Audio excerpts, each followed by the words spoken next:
Salut à tous, aujourd'hui on va partir sur une nouvelle blockchain, celle derrière un des jeux ayant été un des premiers mastodontes des Play to Earn, Axie Infinity. La blockchain Ronin a donc présenté plusieurs jeux tierces hébergés sur cette blockchain donc. On va aujourd'hui pouvoir se concentrer sur, selon moi, le plus prometteur d'entre eux, The Machine Arena. Ah, et au passage, ça me ferait énormément plaisir, un petit like, et surtout, mettez-moi en commentaire les jeux que vous aimeriez découvrir sur ma chaîne. The Machine Arena est un mélange entre Diablo, Hades, Overwatch, c'est super dur à décrire parce qu'il mélange plusieurs genres. En vue de haut, vous allez donc choisir votre héros et castagne en équipe les adversaires, ou parcourir un donjon en tentant d'aller le plus loin possible. Il y en a pour tout le monde, un mode solo et un mode multijoueur. À l'heure où je vous parle, le jeu est en version bêta, il faut donc avoir un code d'activation pour tester le jeu via Epic Games. Pour le moment, pas de récompense en jour. L'ambition du studio Directive Games est de réellement apporter un nouveau titre phare pour Ronin et le Web3. Ils ont déjà travaillé sur des projets comme Ready Player One, Oasis, The Machine AR et Super Kaiju. Mais honnêtement, c'est pas des projets qui font rêver. Après, chaque studio doit bien démarrer quelque part, n'est-ce pas? Pour commencer rapidement avec le lore, il y en a quasiment pas et ça me semble dommage pour un jeu avec des héros comme ça. Surtout quand on sait que des jeux comme League of Legends ou encore Overwatch ont bien compris l'importance de plonger les joueurs dans un univers. Nous voilà donc prêts pour le tutoriel. Vous avez donc un perso que vous ne pouvez pas choisir et vous allez devoir réaliser une série d'exercices pour avancer. Le classique. On a donc la possibilité de se déplacer, de tirer, c'est assez précis et nerveux de prime abord. Une des capacités de ce personnage est de charger un rayon pour faire plus de dégâts.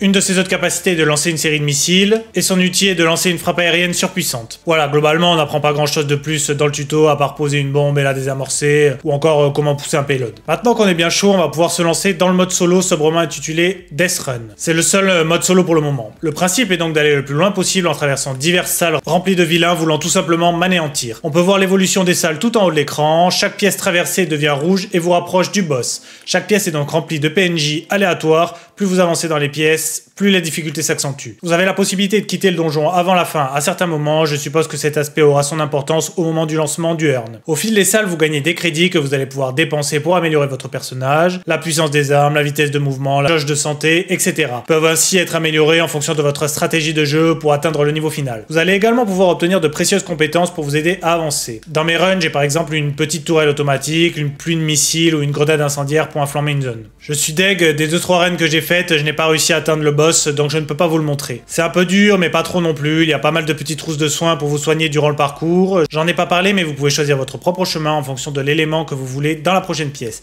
Si par exemple vous voulez un magasin ou la possibilité de changer d'arme, il faudra faire un choix de la prochaine zone. Sur une des zones, on peut gagner des corps, des sortes de barils, mais je ne sais pas vraiment à quoi ça sert encore. Ensuite, voici l'heure de tester le multijoueur. Avant de me lancer, sachez que je suis éclaté à ce genre de jeu à la MOBA, et entre l'aspect synergie des personnages et de ne pas pouvoir communiquer avec mes mates, c'est le genre de truc qui me rend vite fou. J'ai tout le temps l'impression que le héros en face de moi, c'est le counter pour désintégrer le mien. C'est peut-être juste que je suis nul, mais laissez-moi avec mes excuses. Bref, vous choisissez parmi les classiques tanks, DPS ou support et vous partez à la castagne. Bien sûr, chaque héros possède ses propres avantages et inconvénients, mais aussi ses propres capacités et ultis. Bien sûr, j'ai choisi mes persos au pif et d'apprendre sur le tas, ce n'est jamais très agréable quand on prend des roquettes dans le cul et des lance-flammes en pleine face. Le seul mode que j'ai testé, c'est le 3v3, le but étant de pousser le payload dans le camp adverse pour l'emporter. Ce mode s'appelle Pushback. Pour info, je n'ai pas gagné une seule fois. Il existe deux autres modes, détonation et skirmish. Détonation, c'est un peu à la Counter-Strike ou Valorant, il y a une équipe qui attaque et une qui défend, et le but est de poser la bombe d'un côté et de l'autre d'empêcher qu'elle explose. Skirmish, c'est du match à mort par équipe, la première à atteindre les 35 points l'emporte, ou celle avec le plus de points à la fin du temps imparti. J'ai pas grand chose de plus à vous dire sur le mode multijoueur, sans plaisir à jouer, je n'ai pas fait long feu dessus. Je n'ai pas testé le mode, mais visiblement il est possible d'inviter des amis pour jouer, donc potentiellement ça peut être plus fun pour découvrir le jeu. J'ai pas l'impression qu'un quelconque chat ou vocal soit disponible pour l'instant pour pouvoir discuter et élaborer des stratégies avec ses coéquipiers.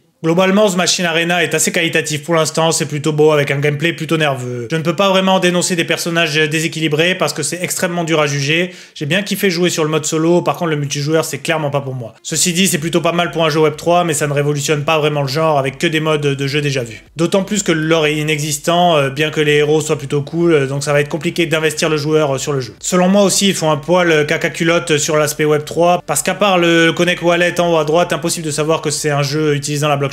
Même chose sur le site, ils appellent ça Digital Collectible. Après, on ne peut pas les blâmer face à la haine disproportionnée des non-connaisseurs qui devraient prendre le temps d'étudier le sujet avant de le diaboliser. Du coup, c'est dommage, je n'en sais pas vraiment plus sur la partie Earn qui devrait arriver un jour ou l'autre, ni sur une quelconque tokenomics utilisant le RON ou non. Ils parlent quand même 2-3 fois de l'aspect blockchain sur la FAQ, sans pour autant s'étendre sur le sujet, c'est un peu dommage. Pour en découvrir davantage sur les autres jeux de la blockchain Ronin ou encore sur son système de stacking, je vous invite à découvrir la chaîne de mon cher collègue Yohan Axie. Merci d'ailleurs à lui de m'avoir fourni une clé pour tester le jeu, je crois d'ailleurs qu'il en fait gagner sur sa chaîne pour ceux que ça intéresse. J'espère que cette vidéo test vous a plu, je n'ai pas vraiment d'infos sur la condition future des créateurs de contenu à vous donner, je sais juste que ça sent mauvais pour nous. Mais bon, advienne que pourra. En attendant, je vous dis à bientôt pour une prochaine vidéo.